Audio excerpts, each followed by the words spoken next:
विश्व का भूगोल सामान्य अवधारणा ग्रहों की उत्पत्ति के संबंध में संभवतः सर्वप्रथम तर्कपूर्ण परिकल्पना का प्रतिपादन फ्रांसीसी वैज्ञानिक कामते दी बफन द्वारा सन 1949 में किया गया था। जर्मन दार्शनिक इमैनुअल कांट ने भी 1754 से 55 में ग्रहों की उत्पत्ति से संबंधित वायव्य राशि परिकल्पना का प्रतिपादन किया, जिसे 1796 ईस्वी में गणितज्ञ लाप्लास ने संशोधित किया। यह सिद्धांत निहारिका परिकल्पना के नाम से जानी जाती है। ग्रहों की उत्पत्ति में भाग लेने वाले तारों की संख्या के आधार पर वैज्ञानिक संकल्पनाओं को दो वर्गों में बांटते हैं। पहला एक तारक या अद्वैतवादी संकल्पना, दूसरा द्वैत तारक या द्वैतवादी संकल्पना में विभाजित किया गया है। अद्वैतवादी संकल्पना के अंतर्गत कांट की वायव्य राशि परिकल्पना तथा लाप्लास की निहारिका परिकल्पना अधिक प्रसिद्ध हुई। द्वैतवादी संकल्पना के अंतर्गत चैम्बरलिन तथा मोल्टन की ग्रहाणु परिकल्पना, जेम्स जीन्स एवं सर हैरोल्ड जेफरी की ज्वारीय परिकल्पना, H.N. रसेल का द्वैत तारक सिद्धांत आदि प्रमुख है।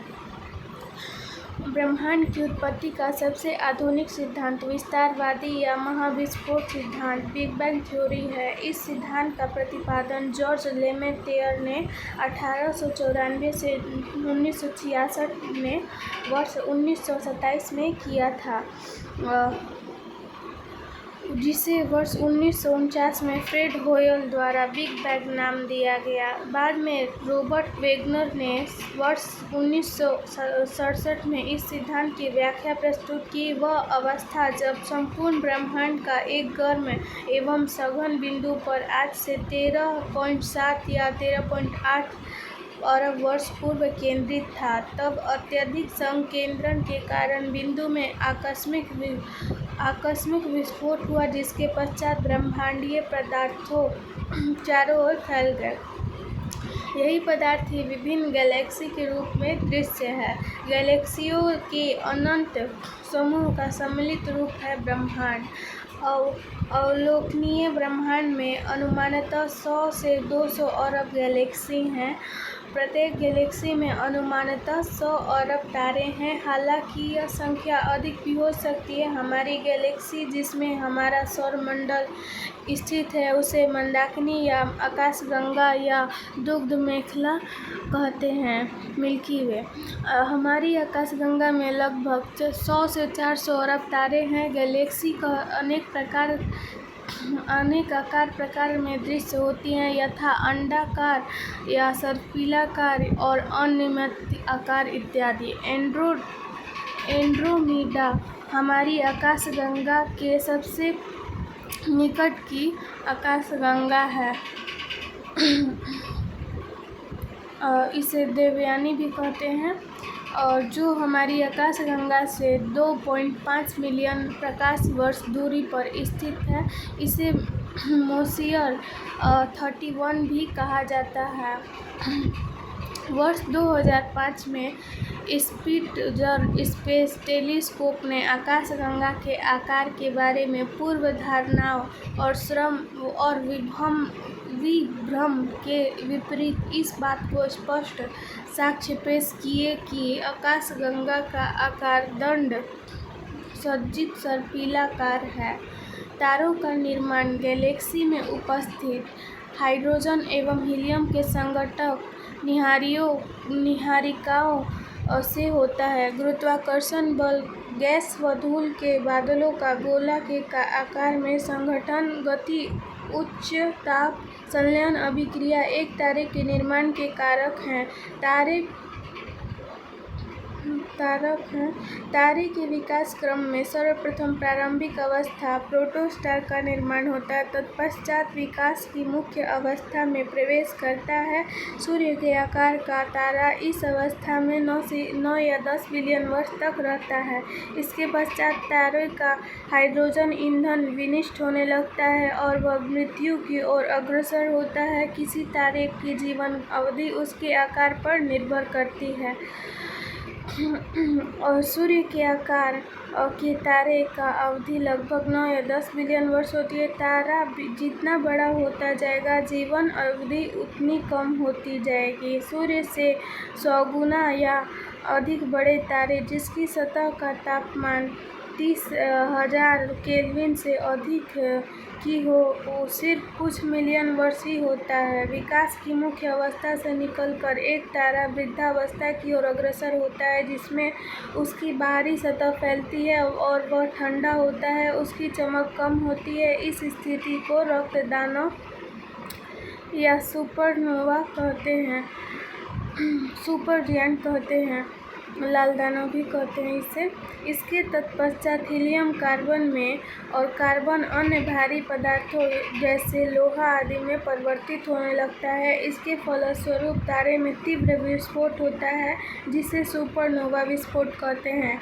लाल दानव में क्रमशः नोवा या सुपरनोवा विस्फोट के पश्चात तारा अपने आकार के अनुरूप मृत्यु के 3 दशाओं कृष्ण-वामन, ब्लैक ड्वार्फ, न्यूट्रॉन स्टार और ब्लैक होल में से कोई एक प्राप्त करता है, जिनका विवरण इस प्रकार है। सूर्य सदृश से छोटे तारे लाल दानव अवस्था के पश्चात नोवा विस्फोट के बाद यदि अवशेष सौर्यिक सोलर मास के 1.44 गुने की सीमा के अंदर होगा तो वह श्वेत वामन बनेगा।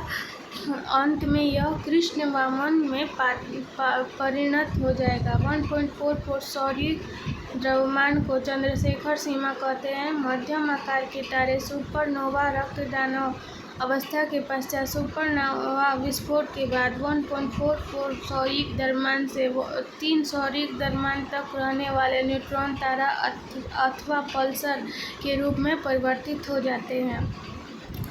बड़े आकार के तारे सुपरनोवा विस्फोट के पश्चात 3 सौर्यिक द्रव्यमान से अधिक अवशेष वाले तारे कृष्ण विवर या ब्लैक होल में परिवर्तित होते हैं। भारत अमेरिका भौतिकवादी सुब्रमण्यम चंद्रशेखर ने 1931 में 1.44 गुना सौर्यिक द्रव्यमान की वह सीमा निश्चित की थी, जिसके अंदर के तारे श्वेत वामन बनते हैं और ऊपर के अवशेष द्रव्यमान वाले तारे न्यूट्रॉन स्टार या ब्लैक होल के रूप में परिवर्तित होते हैं। ध्यान रहे कि 1.44 सौर्यिक द्रव्यमान की चंद्रशेखर सीमा नोवा या सुपरनोवा विस्फोट के बाद बचे अवशेष तारों के द्रव्यमान से सुनिश्चित होते हैं। यह पूर्णतः निश्चित नहीं है कि विकास की मुख्य अवस्था का किस आकार तारा विस्फोट के 1.44 सौर्यिक द्रव्यमान की सीमा के अंदर अवशेष के रूप में बचता है, किंतु ऐसा माना जाता है कि सूर्य के 8 गुनी आकार तक के तारे विस्फोट के पश्चात 1.44 सौर्यिक द्रव्यमान के बराबर अवशेष बचता है और इससे बड़े तारों का अवशेष 1.44 सौर्यिक द्रव्यमान से अधिक होता है। इन्हीं तारे के ब्लैक होल बनने की संभावना होती है। ब्लैक होल का उच्च गुरुत्वाकर्षण तारे के संपूर्ण अवशेष को अपने अंदर समा लेता है, यहाँ तक कि इसके पास गुजरने वाली कोई वस्तु भी इसके गुरुत्वाकर्षण से बच नहीं सकता है। एस चंद्रशेखर ने 15 जनवरी 1935 में लंदन के रॉयल एस्ट्रोनॉमिकल सोसाइटी की एक बैठक में अपना मौलिक शोध पत्र प्रस्तुत किया और बताया कि सफ़ेद बौने अर्थात सफ़ेद श्वेत वामन तारे एक निश्चित द्रव्यमान प्राप्त करने के बाद भार और वृद्धि नहीं कर सकते। भौतिकी के क्षेत्र में 1983 का नोबेल पुरस्कार डॉक्टर एस चंद्रशेखर और डब्ल्यू फाउलर को संयुक्त रूप से प्रदान किया गया। सुपरनोवा विस्फोट के पश्चात तारा मृत्यु की दशा को प्राप्त हो जाता है, अतः सुपरनोवा एक प्राय तारे की विस्फोट अवस्था है। सूर्य हमारी गैलेक्सी आकाशगंगा के तारों में से एक है। गैलेक्सी में स्थित प्रत्येक तारा इसके केंद्र की परिक्रमा करते हैं। गैलेक्टिक केंद्र से लगभग 7.94 kpc या 26,000 प्रकाश वर्ष की औसत दूरी तथा लगभग 720,000 किलोमीटर प्रति घंटा औसत गति के कारण सूर्य को एक परिक्रमा करने में लगभग 25 करोड़ वर्ष लगते हैं। पूर्व में इंटरनेशनल एस्ट्रोनॉमिकल यूनियन ने 1985 में गैलेक्टिकल केंद्र से लगभग 27,000 प्रकाश वर्ष दूर माना था। परिक्रमा की यह अवधि ब्रह्मांड वर्ष भी कहलाती है। सूर्य अपने अक्ष पर पूर्व से पश्चिम दिशा में घूर्णन करता है, जो लगभग 25 दिन विषुवत रेखीय भाग से 36 पृथ्वी दिवसों ध्रुवीय भाग में पूर्ण करता है। सूर्य का व्यास के लगभग 109 गुना बड़ा है। सूर्य पृथ्वी से लगभग 13 लाख गुना बड़ा है। निर्वात में प्रकाश द्वारा 3 गुना 10⁵ किलोमीटर प्रति सेकेंड की गति से एक वर्ष में चली गई दूरी प्रकाश वर्ष कहलाती है। प्रकाश वर्ष तारों की मध्य दूरी ज्ञात करने की इकाई है। एक प्रकाश वर्ष में दूरियों का विवरण विभिन्न इकाइयों में इस प्रकार है। एक प्रकाश वर्ष बराबर मीटर में 9.46 × 10⁻15 किलोमीटर और किलोमीटर में 9.461 × 10⁻12 किलोमीटर और मिलीमीटर में 9.46 × 10⁻18। खगोलीय इकाई में 6.3242 × 10⁻4 मील होता है। मील में 5.878 × 10⁻12 मील है। चंद्रशेखर सीमा से अधिक द्रव्यमान होने पर मुक्त घूमते इलेक्ट्रॉन अत्यधिक वेग पाकर नाभिक को छोड़ बाहर चले जाते हैं तथा न्यूट्रॉन बचे रह जाते हैं। इस अवस्था को न्यूट्रॉन तारा या पल्सर कहते हैं। क्वासर एक चमकीला खगोलीय पिंड है जो अत्यधिक मात्रा में ऊर्जा उत्सर्जित करता है। आकाश में दिखने वाले तारों का ऐसा समूह जो हमें एक निश्चित आकृति में व्यवस्थित प्रतीत होता है तथा जिन्हें एक नाम प्रदान किया गया है, तारामंडल अथवा नक्षत्र कहलाते हैं। इंटरनेशनल एस्ट्रोनॉमिकल यूनियन के अनुसार आकाश में कुल 88 तारामंडल है। सप्तऋषि तारामंडल से ध्रुव तारे का संकेत प्राप्त होता है। ध्रुव तारा उत्तर दिशा में चमकता है। ओरियन नेबुला हमारी आकाशगंगा के सबसे चमकीले तारों का एक समूह है। प्रॉक्सिमा सेंचुरी सूर्य के बाद पृथ्वी का निकटतम तारा है। सूर्य के बाद पृथ्वी का निकटतम तारा है।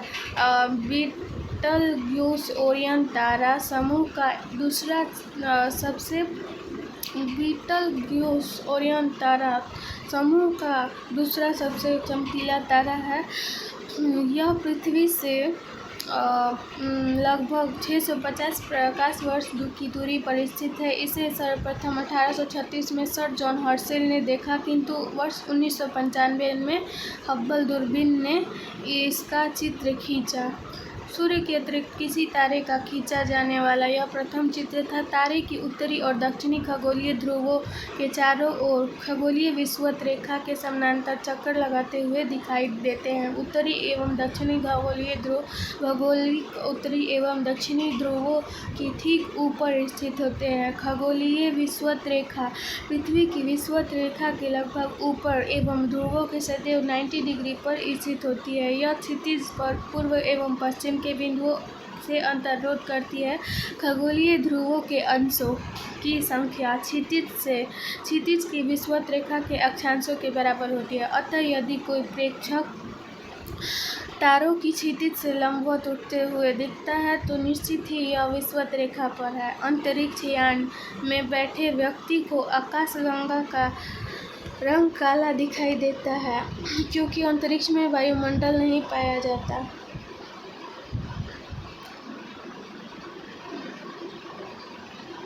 ग्रहों के नाम बुध, शुक्र, पृथ्वी, मंगल, बृहस्पति, शनि, अरुण, वरुण।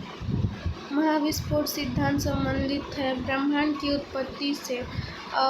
ब्रह्मांड की उत्पत्ति से महाविस्फोट सिद्धांत बिग बैंग थ्योरी ब्रह्मांड की उत्पत्ति, आकाशगंगा तथा सौरमंडल की उत्पत्ति से संबंधित है। इस सिद्धांत का प्रतिपादन जॉर्ज लेमैत्रियर ने 1927 में किया, जिसे वर्ष 1949 में फ्रेड होयल ने बिग बैंग नाम दिया।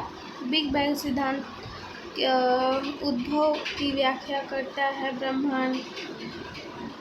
ब्रह्मांड का महाद्वीपीय बहाव का सिद्धांत किसके द्वारा विकसित किया गया है? तो इसका आंसर हो जाएगा बी, ए वेगनर। महाद्वीपीय बहाव सिद्धांत एल्फ्रेड वेगनर द्वारा विकसित किया गया था। वेगनर के अनुसार लगभग 20 करोड़ वर्ष पहले पैंजिया का विभाजन आरंभ हुआ। पैंजिया पहले दो बड़े महाद्वीपों पिंडो लॉरेशिया और गोंडवाना लैंड क्रमशः उत्तरी व दक्षिणी भूखंडों के रूप में विभक्त हुआ। इसके बाद लॉरेशिया व गोंडवाना लैंड धीरे धीरे अनेक छोटे हिस्सों में बंट गए, जो आज के महाद्वीप के रूप में है। आकाशगंगा मिल्की वे वर्गीकृत की गई है सर्पिलाकार गैलेक्सी के रूप में।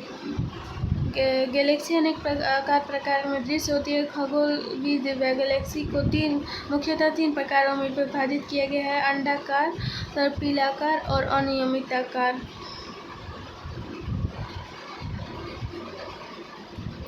हमारी आकाशगंगा की केंद्र की परिक्रमा करने में सूर्य को कितना समय लगता है? तो 25 करोड़ वर्ष इसका समय लगता है।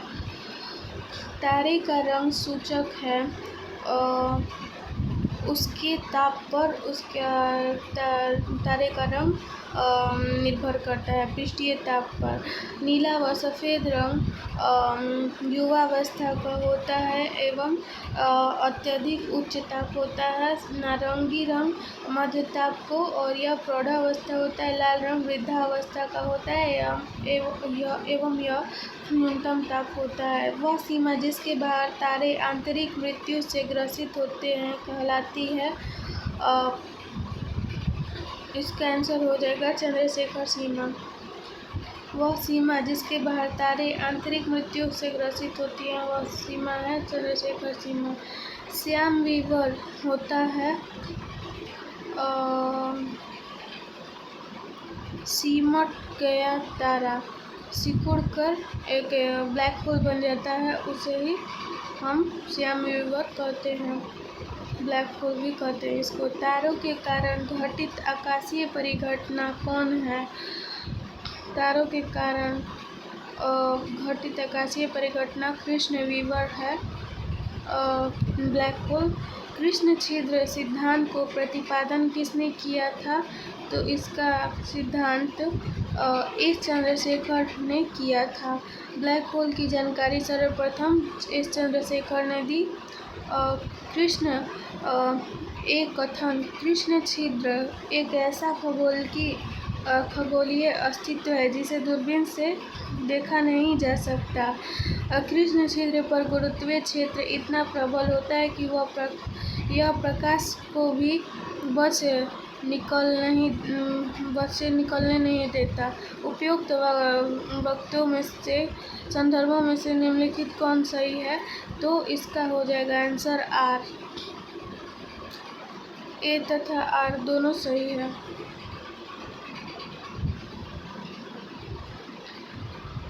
ब्लैक होल अंतरिक्ष में एक पिंड है जो किसी भी प्रकार की विकिरण को बाहर नहीं आने देता। इस गुण के कारण है इसका बहुत उच्च घनत्व होता है ब्लैक होल का, इसीलिए वो प्रकाश को बाहर नहीं दिए जाने देता। सुपरनोवा एक मृतप्राय तारा है सुपरनोवा। सुपरनोवा विस्फोट के पश्चात तारा मृत्यु की दशा को प्राप्त होता है, अतः सुपरनोवा एक मृत तारे की विस्फोट अवस्था है। हमारे अंतरिक्ष में कितने तारामंडल है? तो 88 इसका आंसर हो जाएगा। तारामंडल एक विशेष आकृति को है, इंटरनेशनल एस्ट्रोनॉमिकल यूनियन के अनुसार आकाश में कुल 88 तारामंडल है, जिसमें से अधिकांश को दक्षिणी गोलार्ध से ही देखा जाता है। कौन सी खगोलीय वस्तु नहीं है? इसका आंसर हो जाएगा भंगुर तारा, बी नहीं, कृष्ण मास्टर, सी हो जाएगा इसका आंसर, क्योंकि कृष्ण विवर होता है। कृष्ण मास्टर खगोलीय वस्तु नहीं है, बल्कि कृष्ण विवर या ब्लैक होल खगोलीय वस्तु है। क्वासर एक तारावत स्रोत है जो लगभग 2.5 से 13 अरब प्रकाश वर्ष की दूरी पर स्थित है। कुछ इससे भी अधिक दूरी पर स्थित ये प्रकाश उत्सर्जित करते हैं। इनसे आने वाले रेडियो तरंगे से इनकी जानकारी प्राप्त की जाती है। इसी प्रकार पल्सर एक खगोलीय पिंड है जो संपन्नन के रूप में नियमित अंतराल पर रेडियो तरंगे उत्सर्जित करता है। कौन अंतरिक्ष में नहीं पाया जाता है? तो इसका आंसर हो जाएगा ब्रिटल स्टार। पल्सर, क्वासर तथा ब्लैक होल अंतरिक्ष में पाए जाते हैं, जबकि ब्रिटल स्टार का संबंध एनीमेलिया जगत इकाई नोडर्मेटा संघ तथा ओफियो इंडिया वर्ग से है, जो समुद्री जीव सी स्टार के समान है। एक निश्चित आकृति में व्यवस्थित तारों के समूह कहलाता है एक निश्चित आकृति में व्यवस्थित ताराओं का समूह तारामंडल कहलाता है, या इसे नक्षत्र भी कहते हैं। तारामंडल या नक्षत्र दोनों एक ही है। खगोल शास्त्र में आकाश में दिखने वाले तारों का ऐसा समूह जो हमें एक निश्चित आकृति में व्यवस्थित प्रतीत होता है तथा जिन्हें एक नाम प्रदान किया गया है, तारामंडल या नक्षत्र कहलाते हैं। हब्बल अंतरिक्ष टेलीस्कोप ने पहली बार एक दूरस्थ तारे की सतह की छाया भेजी है। तारे का नाम है बीटलग्यूस ओरियन तारा समूह का दूसरा सबसे चमकीला तारा है। यह पृथ्वी से लगभग 650 प्रकाश वर्ष की दूरी पर स्थित है। इसे सर्वप्रथम 1836 में सर जॉन हर्शेल ने देखा, किंतु 1995 में हब्बल दूरबीन ने इसका चित्र खींचा। सूर्य के अतिरिक्त किसी तारे का खींचा जाना यह प्रथम चित्र था। निम्नलिखित कथनों पर ध्यान दीजिए। पृथ्वी और सूर्य के बीचों बीच अंतरिक्ष यान में बैठे व्यक्ति को दिखाई पड़ेगा। आकाश स्याह काला है, तारे टिमटिमाते नहीं हैं। अंतरिक्ष यान में बाहर का ताप पृथ्वी तल से ताप नहीं खाती। इसका आंसर हो जाएगा 1 और 2 सही है, बी आंसर हो जाएगा। आकाश स्याह काला है और तारे टिमटिमाते नहीं हैं। अंतरिक्ष यान में बैठे व्यक्ति को आकाश के काला रंग दिखने, तारे का टिमटिमाई न दिखाई देने का कारण वायुमंडलहीनता है। प्रकाश वर्ष इकाई है दूरी की। तारों की मध्य दूरी ज्ञात करने की इकाई है प्रकाश वर्ष। तारों की मध्य दूरी ज्ञात करने की इकाई भी प्रकाश वर्ष है। यदि एक प्रेक्षक तारों के क्षितिज से लंबवत उठते देखता है तो वह स्थिति विषुवत रेखा पर होती है। जब तारे उत्तरी और दक्षिणी खगोलीय ध्रुव के चारों ओर खगोलीय विषुवत रेखा के समानांतर चक्कर लगाए दिखाई देते हैं, तो उत्तरी एवं दक्षिणी खगोलीय उत्तरी एवं दक्षिणी ध्रुवों के ठीक ऊपर स्थित होते हैं तथा खगोलीय विषुवत रेखा पृथ्वी के विषुवत रेखा लगभग ऊपर एवं ध्रुवों के सदैव 90 डिग्री पर स्थित है, और यह क्षितिज पर पूर्व एवं पश्चिम के बिंदुओं से अंतरोध करती है। खगोलीय ध्रुवों के अंशों की संख्या क्षितिज की विषुवत रेखा अक्षांशों के बराबर होती है। अतः यदि कोई प्रेक्षक तारों को क्षितिज से लंबवत उठते हुए देखता है तो निश्चित ही वह विषुवत रेखा पर है। एक व्यक्ति काली अंधेरी रात में रेगिस्तान में अकेला खड़ा था। उसको अपने गाँव जाना था, जो वहाँ से पूर्व 5 किलोमीटर की दूरी पर था। उसके पास दिशा ज्ञान के लिए कोई यंत्र नहीं था, पर उसने ध्रुव तारे को पहचान लिया। अब उसको गांव पहुंचने के लिए निम्नलिखित में से कौन सा मार्ग अपनाना अधिकतम सुविधाजनक है? ध्रुव तारे की दिशा में चले जाना, ध्रुव तारे के विपरीत दिशा में चले जाना, या ध्रुव तारे को अपनी बाईं ओर रख कर चलें। ध्रुव तारा की उत्तर दिशा में चमकता है, अतः पूर्व की ओर जाने के लिए ध्रुव तारा को अपनी बाईं ओर रखकर चलना होगा। जिस तारामंडल के तारे ध्रुव तारे की ओर संकेत करते हैं वह सप्तऋषि होते हैं। ध्रुव तारे का संकेत सप्तऋषि तारामंडल से प्राप्त होता है। कौन अंतरिक्ष शब्दावली नहीं है? तो इसका आंसर हो जाएगा बाइट। कभी कभी समाचारों में event horizon, singularity, string theory, standard model जैसे शब्द किस संदर्भ में आते हैं? तो ब्रह्मांड का प्रेक्षण और बोध का। कौन सा एक समय प्राकृतिक इकाई नहीं है? तो इसका आंसर हो जाएगा मानक समय। मानक समय किसी देश के आधिकारिक प्राणिक समय होता है।